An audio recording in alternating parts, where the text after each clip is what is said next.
Това са Петър и Руслана. Те са семейство и бизнес партньори. Преди 7 години двамата променят начина, по който хората купуват осветителни тела. А в процеса допринасят за създаването на услуга, която подпомага развитието на други бизнеси като техния. Всичко започва през 2011 година, когато решават да изградят онлайн магазин от нулата. Всички казаха, че няма да успеем, ще фалираме. Най-близкият ми приятел също по този начин така каза, че е абсурд, вика, вие сте пред... Ще фалира тази идея, вашата идея на 100% неосъществима е. И по това време хората още малко трудно възприемаха идеята да позоруват онлайн. Те даже едва ли не по този начин не стървиха още повече. Да, вътрешно бяхме убедени 100% без значение кой какво и как ни го казва.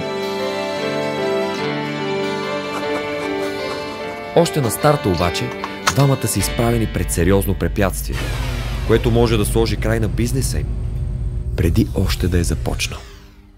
Нито една куриерска фирма в страната не предлага услугата, от която се нуждае техният бизнес. Ние нямаме наш склад, откъдето да взимаме стоката и да я носим в обект на куриерската фирма. Не можеха да го съществуват. Казаха, вие трябва да си я пуснете в наш обект в офис, физически лампата и ние ще ви доставим до крайния клиент. Но нас това не ни върши работа. Но в Еконт много бързо пригърнаха идеята и дори я реализираха, нямаше и месец. Еконт бързо вникват в проблема и виждат потенциал в разработването на услугата и за други бизнеси. Така те заедно създават услугата триъгълна логистика за първи път в България.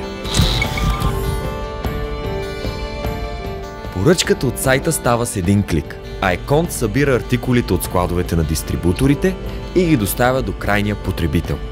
По този начин Петър и Руслана имат повече време за своите клиенти, като им предлагат цялостни осветителни решения в партньорство с редица дизайнерски студия. Така Ultralight се превръща в това, което е днес. Един от водещите онлайн магазини за осветителни тела в страната.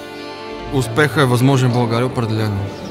Въпреки средата, въпреки икономическата ситуация, въпреки малкия пазар. Той трябва да вярва в себе си вътрешно. Ако вярва в себе си, няма какво да го спре по никакъв начин.